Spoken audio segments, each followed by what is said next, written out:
Assalamualaikum warahmatullahi wabarakatuh. Hi guys, before our lesson today, I will introduce myself. My name is Seza Fitriana. You can call me Miss Seza. Oke, hari ini Miss akan menggantikan Bapak Budi untuk mengajar pada kelas kalian. Enjoy the video. Hi, so today we will discuss about narrative text. Yeah, about legend, about story, about history, and so on. Oke, next slide kita akan membahas apa itu narrative text. Oke guys. What is narrative text guys? Anyone know about narrative text? Anyone know? Oke, kita akan membahas apa itu narrative text ya.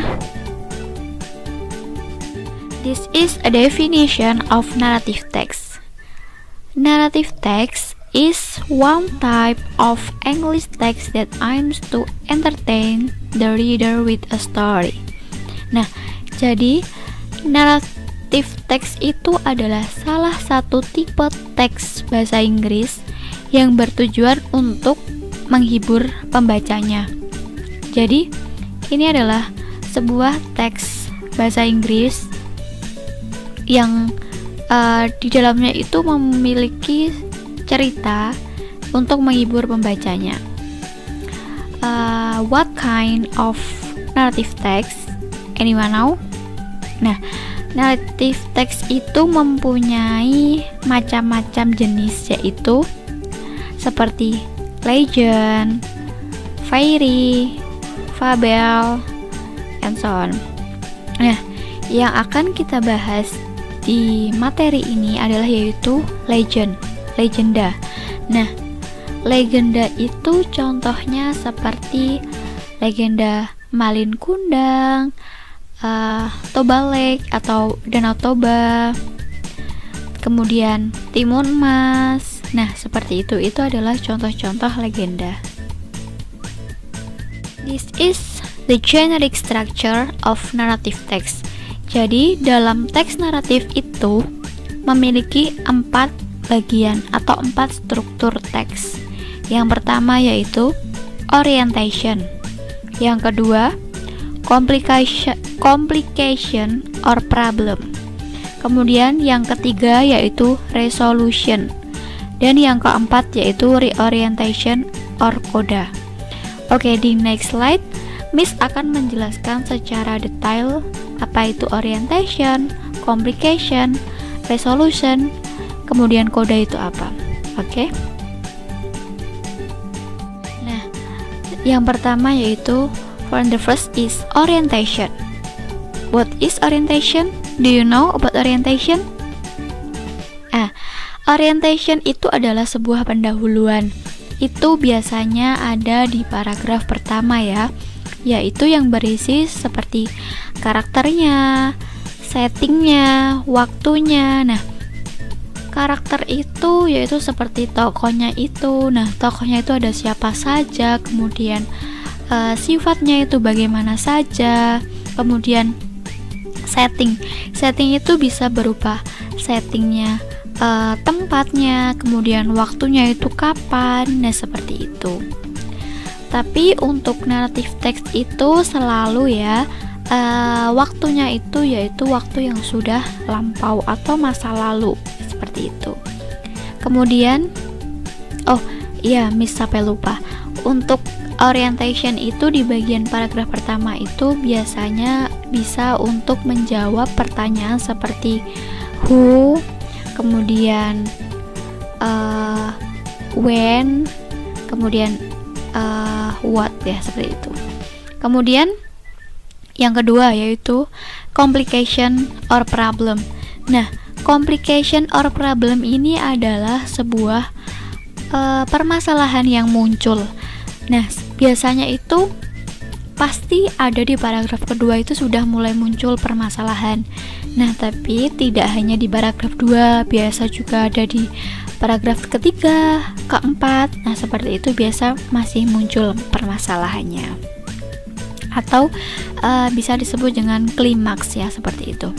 Kemudian yang ketiga yaitu resolution. Ada yang tahu apa itu resolution? Oke, resolution atau resolusi. Nah, resolusi itu adalah sebuah solusi dari masalah itu, jadi seperti penyelesaian masalah. Nah, pada nomor 2 tadi ada struktur text complication. Nah, di situ adalah pemunculan masalah-masalahnya, ada klimaksnya seperti itu. Nah, kemudian yang di nomor 3 ini ada penyelesaian dari masalah yang telah muncul pada struktur teks yang kedua tadi, yang pada paragraf sebelum-sebelumnya. Oke, next yaitu reorientation or coda. Nah, reorientation or coda ini adalah sebuah penutup dari cerita tersebut. Nah, di pertama tadi ada orientation, di paragraf kedua dan sekian kedua, ketiga. Nah, seperti itu contohnya ya. Itu ada complication, kemudian yang keempat misalnya ada resolution, dan yang kelima ya, seperti itu. Yang terakhir itu pasti reorientation or coda. Nah, di sini itu adalah penutup dari cerita tersebut. Biasanya dalam penutup ini sang penulis itu tidak pasti sih. Jadi penulis itu ada yang menuliskan amanat atau pesan yang dituliskan pada paragraf terakhir ini. Tapi amanat ini bisa juga tersurat, bisa juga tersirat. Nah, seperti itu. Bagaimana, bisa dimengerti anak-anak? Oke, kita lanjut slide selanjutnya ya.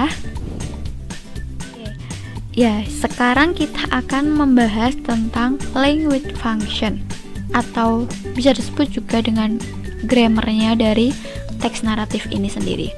Nah, teks naratif itu pasti menggunakan grammar bentuk lampau, atau bisa disebut dengan past tense.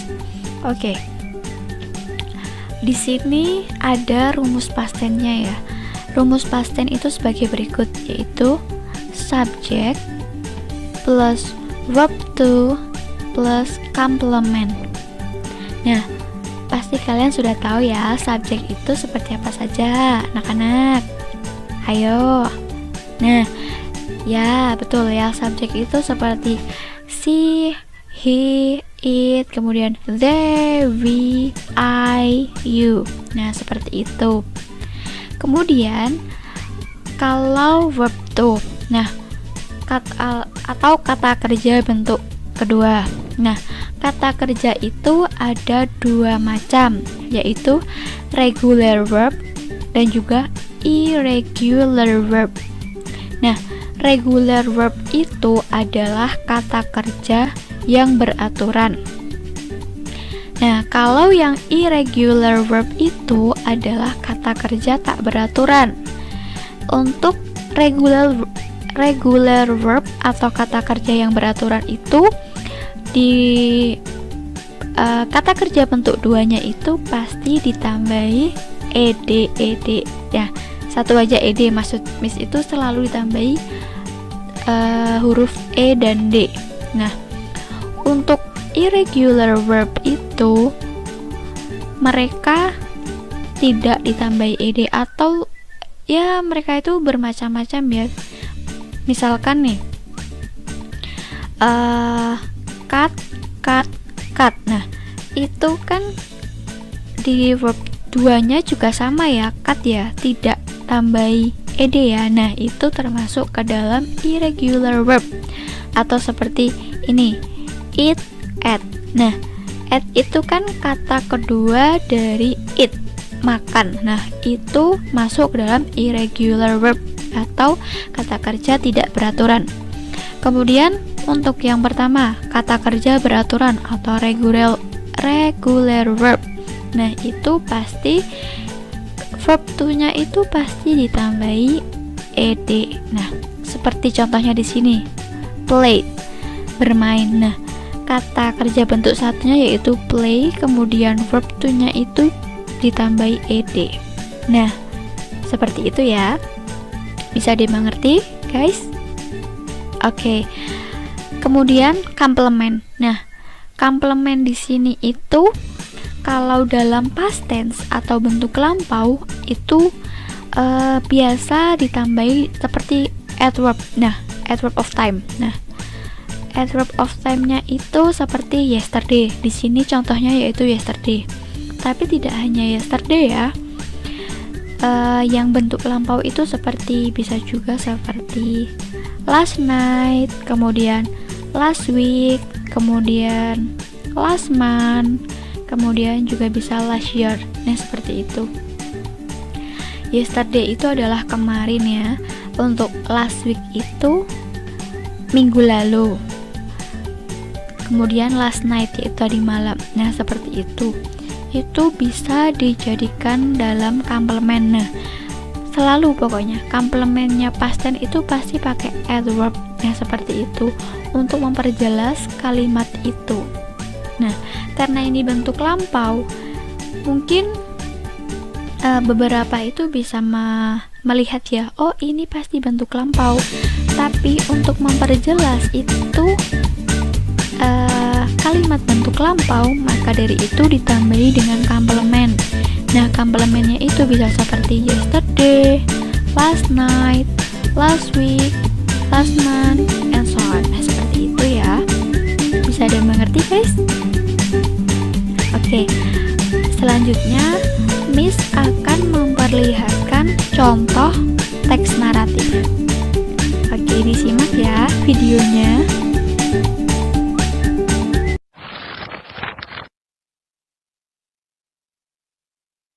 This is a story about Malin Kundang. He was a boy from a very poor family who lived with his mom. His father is a sailor, but he had already died. Malin was a smart boy, but a bit naughty. He always chased a chicken and hit it with a broom until one day he slipped off and hurt himself. The wound left a scar on his head. When Malin grew up, he decided to go to city, so one day he will become rich by the time he went back to the village. Malin's mother disagreed with his decision because he was the only one she had. But Malin had already made up his mind. His mother had no other choice but to let her only child go. Malin was traveling by sea, so he came along with one rich merchant. He was hoping to become one of his crew and learn from that merchant. Malin went to any place wherever the winds took him. Soon he will become a great successful man. Many years has passed since then. Malin has become a rich merchant because of his hard work and married the most beautiful girl in the world. And he had forgotten his mother as well as the village. On the other hand, Malin's mother was getting older. She missed her child so much that she had always waited for Malin's return at the harbor every day until one day there was a merchant who stopped by the village. She knew it was Malin the moment she saw him. What makes her so sure is because of the scar on his hand. But Malin denied her as his mother because Malin felt ashamed to his wife and the crew. Then he was gone. Malin's mother was really upset. Then she started to curse him.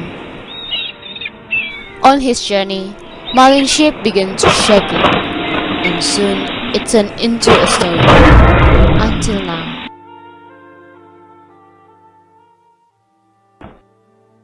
Ya, finally guys, kita ada di penghujung pembelajaran pada pagi hari ini. Oke, sebelum Miss menutup pembelajaran pada pagi hari ini, Miss akan mereview sedikit tentang pembelajaran pada hari ini. Oke, the first, Miss akan bertanya, anyone know about narrative text? Guys, what is narrative text, guys? Anyone know? Oke, misalkan menjelaskannya ya. Nah, narrative text is one type of English text that aims to entertain the reader with the story. Nah, jadi narrative text itu adalah salah satu tipe teks bahasa Inggris yang memiliki tujuan untuk menghibur pembacanya. Nah, macam-macam teks naratif itu seperti apa saja? Ayo, tadi sudah Miss sebutkan loh di awal tadi. Nah, ya, yang pertama yaitu seperti fabel, legend, fairy, and so on. Okay. Next, the generic structure of narrative text. Anyone know? Okay. Generic structure pada narrative text itu ada 4. Yang pertama yaitu orientation atau pendahuluan. Nah, pada pendahuluan ini biasanya berisi tentang karakter tokohnya, kemudian setting waktu, tempat, dan lain sebagainya. Kemudian yaitu complication or problem. Nah, di sini itu biasa ada muncul permasalahan. Nah, seperti itu. Kemudian yang ketiga, ayo, ada yang tahu apa itu yang ketiga apa? Ayo. Nah, ya betul.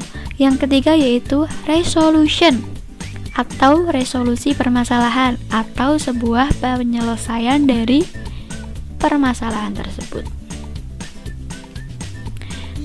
Oke, yang terakhir apa? Ayo. Gampang loh ini. Ayo. Ya. Yang terakhir yaitu reorientation or coda. Di sini adalah sebuah penutup. Nah, dalam penutup ini, penulis biasa menuliskan sebuah pesan atau amanat untuk pembacanya. Namun, amanat itu ada 2 ya, biasanya tersurat, bisa juga tersirat. Jadi tidak selalu dituliskan oleh penulis itu secara jelas pada paragraf terakhir.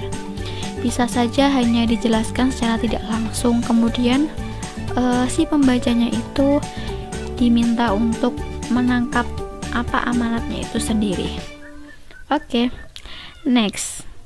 Nah, yang terakhir yaitu language function atau grammarnya pada narrative text. Nah, seperti yang dijelaskan tadi ya, narrative text itu menggunakan bentuk lampau. Nah, bentuk lampau itu kalimatnya itu disebut dengan past tense. Nah, past tense itu rumusnya apa? Yo, tadi sudah dijelaskan di awal. Ya, rumusnya yaitu subject plus verb to and then plus complement. Oke. Nah, subjek itu pasti kalian sudah tahu ya apa saja subjeknya itu, yaitu seperti she, he, it, kemudian they, we, I, you. Ya, betul. Kemudian verb to. Nah, di sini kata kerja itu ada 2 jenis, yaitu kata kerja beraturan atau regular verb. Kemudian kata kerja tidak beraturan yaitu irregular verb. Nah, kata kerja beraturan itu atau regular verb itu pasti di verb to-nya itu pasti ditambahi kata astagfirullah. Sorry guys. Pasti ditambahi dengan huruf e dan d, ed. Nah, contohnya seperti ini. Play. Jadi play tambah ed ya. Kemudian walk tambah ed jadi walk. Kemudian talk. Nah, itu juga tambah ed, talk. Kemudian untuk yang irregular verb itu tidak ditambahi ed kepada di verb to-nya. Nah, misalnya ini. Cut. Nah, itu verb 1, 2 dan 3 sama ya, cut semua. Nah, itu tidak ditambahi ed pada verb to-nya. Kemudian put. Nah, itu verb to-nya juga tidak ditambah ed, Nah, itu termasuk ke irregular verb. Kemudian tring, treng, terang. Nah, treng itu verb to-nya tidak tambah ed, jadi itu termasuk ke dalam irregular verb. Nah, seperti itu. Nah, mungkin ini saja yang dapat Miss jelaskan kepada kalian. Semoga kalian paham dengan yang Miss sampaikan, dan tetap semangat ya, walaupun pembelajarannya ini hanya secara online, tapi kalian itu harus semangat, pokoknya semangat, dan terus berdoa semoga semua ini cepat berlalu, pandemi ini cepat berlalu, kemudian kalian juga bisa bersekolah ke sekolahan kembali dan bertemu teman-teman kalian. Oke? I think that's all for today. Thank you for your attention and then your participation. Wassalamualaikum warahmatullahi wabarakatuh.